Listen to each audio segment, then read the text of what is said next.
So here we are. Today I'm without Bruce, but we have a wonderful guest. Danielle Goldberg is an associate at Synapse. Hi, Danielle. Hi, Jeannie. Thanks for having me on your show. Thanks for being here. So what do you want to talk about today? So today I wanted to talk about winter demand in New England over the next 10 years and beyond. So winter demand in the region has recently become a very hot topic. Historically, New England has been a summer peaking region, meaning electric demand in the summer is greater than electric demand in the winter. And accordingly, most grid planning revolves around those summer months. However, we are anticipating a new pattern could emerge at some point in the next few decades because of electrification. So in this context, electrification refers to customers switching off of fossil fuel technology for their home heating and personal transportation needs. So earlier this year, we did an analysis on behalf of E for the Future to look at how electrification would impact the grid over the next decade. And we specifically looked at increased winter demand from heat pumps and light-duty electric vehicles. There are other technologies that are undergoing electrification as well, but these two are currently the most popular. Cool. Can you tell us about your graph? So the left axis of this graph is projected winter demand in New England. That big blue chunk is from ISO New England's CELT forecast, which stands for Capacity, Energy, Loads, and Transmission. And this is the net forecast, which means it already accounts for reductions from energy efficiency. And as you can see, the net forecast decreases slightly over the next decade, mostly because of the region's successful energy efficiency programs. And that yellow slice on top is from Synapse's analysis. This is based on our highest electrification scenario that assumes New England is more or less on track to meet its greenhouse gas reduction goals. New England is not currently on track for this scenario, so it's likely that that yellow slice would be even slimmer. So based on these results, we concluded that winter demand wouldn't change drastically within the next decade, and we think it's very unlikely it would surpass summer demand, which is around 25 gigawatts, or the upper end of the axis that's showing on the graph. However, we expect both heat pumps and EVs, as well as other electrification technologies, to become increasingly popular over time. So the following decade could tell a pretty different story. A winter peaking grid isn't fundamentally a bad thing. It's just something that New England would have to prepare for.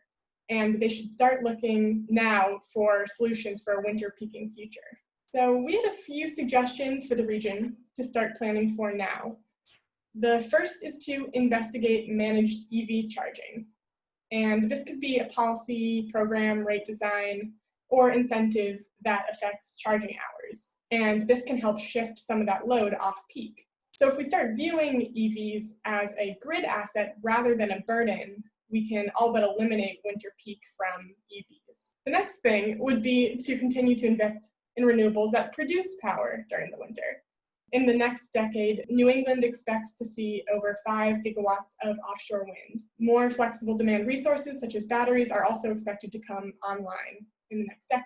New England should continue to invest in its traditional energy efficiency programs, particularly focusing on technologies that save energy during peak winter hours. And our last recommendation was that we should start investigating distribution constraints now, so we can make updates where they might be needed. Because this is not a problem we really want to learn about at the last minute. We should start planning strategically now so the grid continues to be reliable for all customers. So you're talking about New England, and you're talking about the policy goals that are driving this electrification.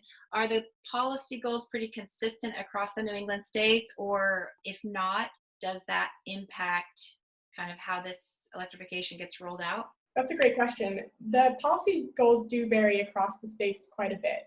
In our analysis, we looked at 3 different scenarios for every single New England state. We looked at a low scenario, which revolves around states continuing to implement their energy efficiency programs as is. We looked at a mid scenario where states meet their policy goals, which are usually higher than the goals of the efficiency programs themselves.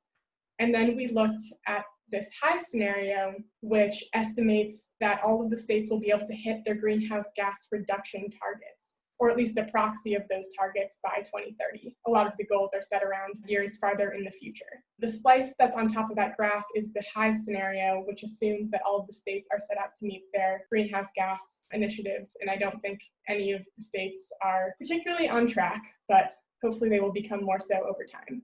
Was there anything in doing this work that you found really surprising or super interesting? Yeah, I think one of the most surprising pieces for me was how much managed charging can have an impact on load. If EV owners charge their vehicles in the pattern that we're seeing today, so often when they get home from work or various other patterns that aren't necessarily thoughtful about grid conditions, more just thoughtful about your normal life and when you want to use your car. If we continue to see that pattern, we'll likely see winter peaks stacked on top of each other at the same time.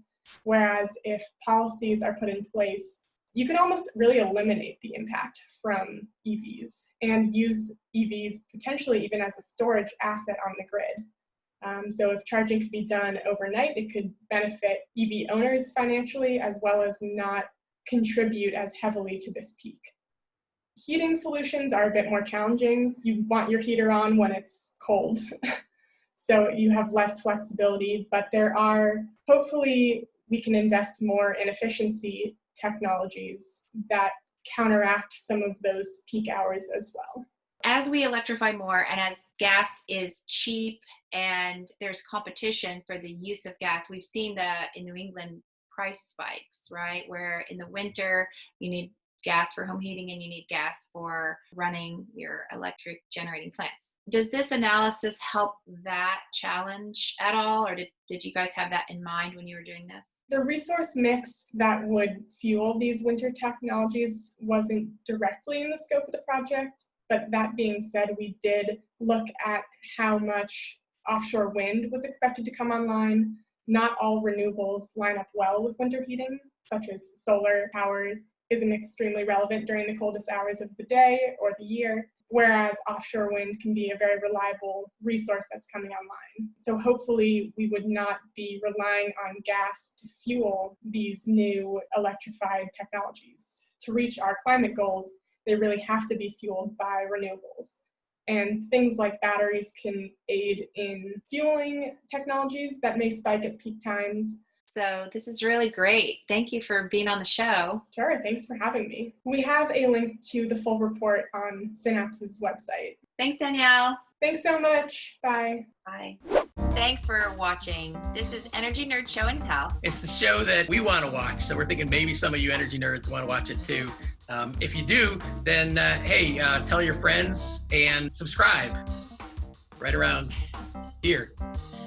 Click there. And check or there, or over here. Instagram and Twitter and Facebook and YouTube and where else? And the Energy Nerd website at energynerdshow.com. You can always go there. And if you want to be a guest, you can volunteer to be a guest.